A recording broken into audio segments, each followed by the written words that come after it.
We begin in Malaysia, where police have clashed with protesters in the heart of the capital, Kuala Lumpur. The demonstrators were demanding electoral reforms ahead of upcoming general elections. But the outbreak of violence raises the risk of a political backlash that could delay those polls, which had been expected as early as June. Police fired tear gas and water cannon at the Bersih 3.0 protesters. They say they were forced to do so after the protesters trampled barbed wire barricades and entered Merdeka Square in defiance of a ban. Malaysia's Home Minister has also tweeted that police acted with utmost restraint and efficiency and that the situation is now under control. Now, witnesses say there were at least 25,000 protesters, but media reports put the number as high as 80,000. Police say nearly 400 have been arrested and the figure is likely to rise. Our Malaysia Bureau Chief was in the thick of the action. Here is where the police fired the first round of tear gas to disperse thousands of protesters who attempted to break through the barricades and the barbed wires to get into Merdeka Square, which is off limits to the protesters. Now, hours after the crackdown, tens of thousands of protesters are still on the streets defying police order to disperse. Now, this will be the most fatal mistake that the police can ever make. We will definitely raise a public furor on this matter.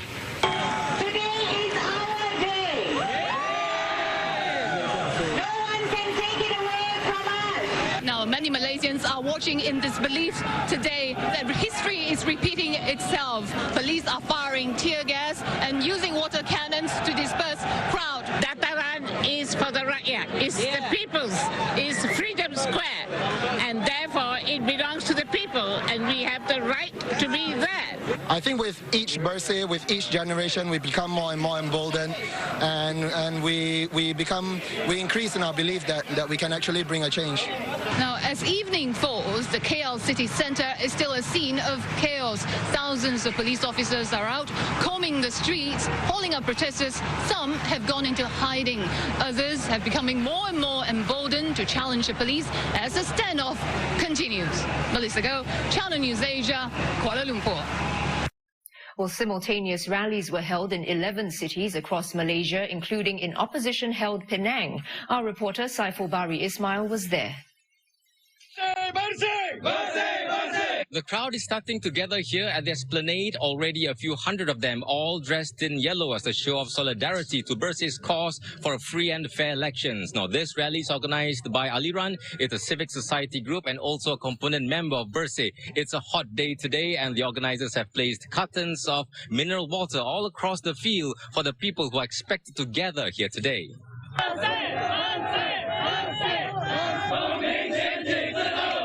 People participating in this Bersih 3.0 rally in Penang have swelled to the thousands. This is beyond what the organizers have expected. The Chief Minister of Penang, Lim Guan Eng, is also here to give support. Participants I spoke to earlier believe that rallies like this can indeed bring about change. What we want is a clean and fair general election. It's now or never. I think in a democratic country, it's a way of the people to tell the government that we are not like the way that you do things. It's a chance that we voice our thoughts, and I think definitely it would help because the world is watching us. We are not alone.